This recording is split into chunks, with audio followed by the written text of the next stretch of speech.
తెలంగాణ ప్రజలు ఎదురు చూస్తున్నటువంటి అంశం స్థానిక సంస్థలలో బీసీలకు 42% రిజర్వేషన్లు. దాంతో పాటుగా విద్యా ఉద్యోగాలలో కూడా 42% రిజర్వేషన్లు ప్రకటించింది. కాకపోతే ఈ స్థానిక సంస్థల రిజర్వేషన్ల మీద చర్చ జరుగుతాం తప్ప నిజంగా ఈ ఉద్యోగాల మీద చర్చ సరిగ్గా జరగలేదు.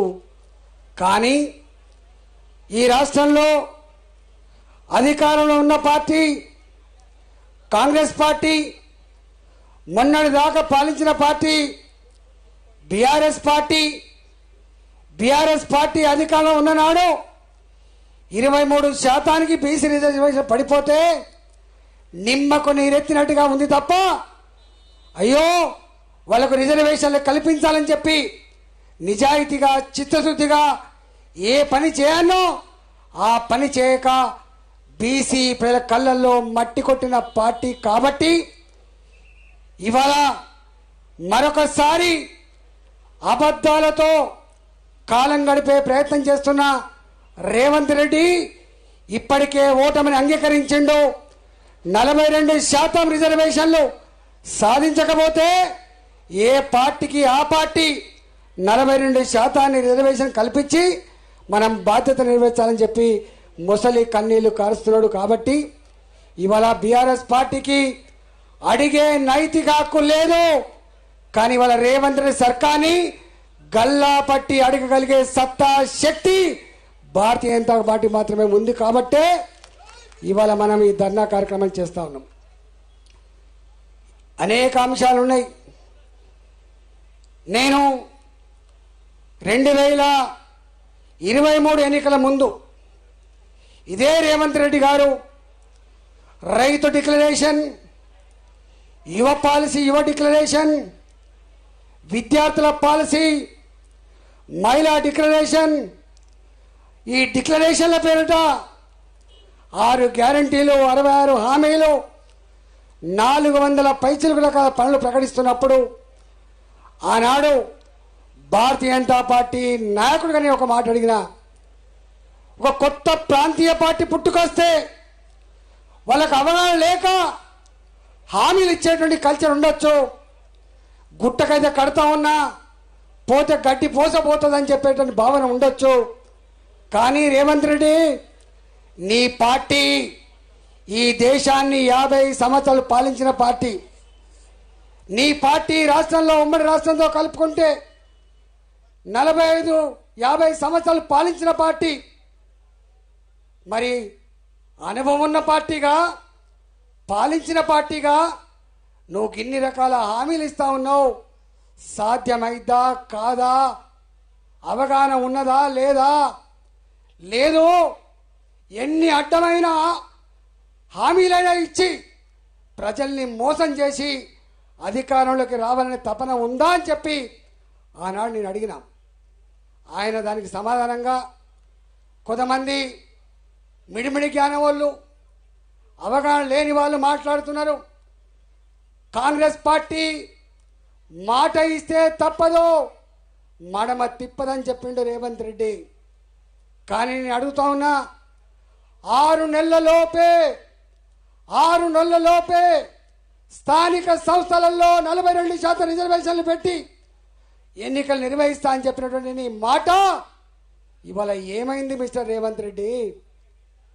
యావత్ తెలంగాణలో ఉంటున్న బీసీ జాతులు, అన్ని కులాల్లో ఉన్న వాళ్ళు కూడా అనుకుంటున్నారు మేము మరోసారి మోసపోయినాం, మరోసారి వంచనకు గురైనాం, రేవంత్ రెడ్డిని అర్థం చేసుకోలేకపోయినాం. రేవంత్ రెడ్డి అమెరికాలో పోయినప్పుడు మాట్లాడిన మాట ఏదో మాట్లాడలే అనుకున్నాం. కానీ ఇవాళ తన నైజం, తన నిజరూపం అర్థమైందని చెప్పి అలా బాధపడుతుండొచ్చు కాక, కానీ సందర్భం వచ్చినప్పుడు నొక్కడానికి సిద్ధంగా ఉన్నారు బీసీ జాతులు అని చెప్పి ఇవాళ మనం చేస్తున్నాం. రైతులు కూడా గట్లే మాట్లాడుకుంటాను, యువకులు కూడా ఇట్లా మాట్లాడుకుంటాను. నేను ఒకటే అడుగుతున్నా రేవంత్ రెడ్డి గారిని, ఇవాళ ఒక 40,000 కోట్ల రూపాయలు సంవత్సరానికి ఖర్చు పెట్టడానికి పెద్ద బిషాది కాదు. నోరు కట్టుకుంటే, కడుపు కట్టుకొని పనిచేస్తే, కమిట్మెంట్ ఉంటే, గింతన జాగమ్ముకుంటే వేల కోట్ల రూపాయలు వస్తాయని చెప్పినావు కదా రేవంత్ రెడ్డి. మరి 20 నెలలు దాటిపోయింది. 20 నెలలు దాటిపోయినప్పటికి కూడా ఎందుకు ఇవాళ అమలు చేయలేకపోతున్నావు? ఇవాళ అది యావత్ తెలంగాణ జాతి నేను ప్రశ్నిస్తున్న మాట వాస్తవం కాదని చెప్పి అడుగుతున్నా. వాళ్ళకు వాళ్ళే చర్చించుకుంటాను, వాళ్ళే గులుగుతాను, వాళ్ళకు వాళ్ళే ఇవాళ ఒక నిర్ణయానికి వచ్చిండ్రు. ఈ ప్రభుత్వం మోసం చేసే ప్రభుత్వం తప్ప ఈ ప్రభుత్వం హామీలను అమలు చేయగలిగే శక్తి లేని ప్రభుత్వంగా ఇవాళ నిర్ణయించుకున్నారు. అందుకే ఇది గాన్ కేస్. ఇవాళ తెలంగాణ ప్రజలు మాత్రమే కాదనుకుంటున్నది. కాంగ్రెస్ పార్టీలో అనేక సంవత్సరాలుగా కార్యకర్తలుగా పనిచేసిన వాళ్ళు, నాయకులుగా పనిచేసిన వాళ్ళు అంటున్న మాట ఏంటంటే ఇంకొక 20 ఏళ్ల పాటు కాంగ్రెస్ పార్టీకి భవిష్యత్తు లేకుండా చేసిన వ్యక్తి రేవంత్ రెడ్డి అని చెప్పి వాళ్ళు మాట్లాడుకున్న పరిస్థితి వాస్తవమా కాదా? తెలంగాణ ప్రజలు ఆలోచించుకోమని చెప్పి కోరుతున్నాం. ఇవాళ మేము మాట్లాడుతున్నాం, మీరు తీసి చూడండి. ఇవాళ ఈ డిక్లరేషన్లన్నీ కూడా కాంగ్రెస్ పార్టీ ఎన్నికల ముందు ప్రకటించబడ్డ పుస్తకాన్ని మీరు ఒకసారి మొత్తం చదవండి. దాంట్లో ఇచ్చిన హామీలు ఏందో, ఏ వర్గానికి ఆ వర్గం, ఏ జాతికి ఆ జాతి మీరు అనాలిసిస్ చేసుకోమని చెప్పి కోరుతున్నాం. ఇవాళ ఇక్కడ కేవలం 42% మాత్రమే కాదు, బీసీ పిల్లలు ఎవరైతే చదువుకుంటున్నారో ఆ చదువుకునే పిల్లలకి ప్రొఫెషనల్ కోర్సులలో, ఇంజనీరింగ్ కోర్సులలో 3 లక్షల ఆదాయం లోపు కనుక ఉంటే పూర్తి ఫీ రియంబర్స్మెంట్ ప్రభుత్వమే చెల్లిస్తుందని చెప్పి హామీ ఇచ్చిండు బీసీ కుటుంబాల్లో పుట్టి పెరిగిన పిల్లలకి. కానీ ఇచ్చిండా? మరి ఇవ్వకపోగా ఆనాటి ప్రభుత్వం పెట్టిన 3 సంవత్సరాల బకాయిలు ఈ ప్రభుత్వం వచ్చిన తర్వాత 20 నెలలుగా 1 రూపాయి కూడా ఇవ్వకపోతే, 1 రూపాయి కూడా పాత పద్ధతిలో ఫీ రియంబర్స్మెంట్ చేయకపోతే ఇవాళ తల్లిదండ్రులు అప్పో సప్పో చేసి డబ్బులు కడితే తప్ప సర్టిఫికెట్ లేని మాట వాస్తవా కాదా? రేవంత్ రెడ్డి సమాధానం చెప్పని కోరుతున్నా.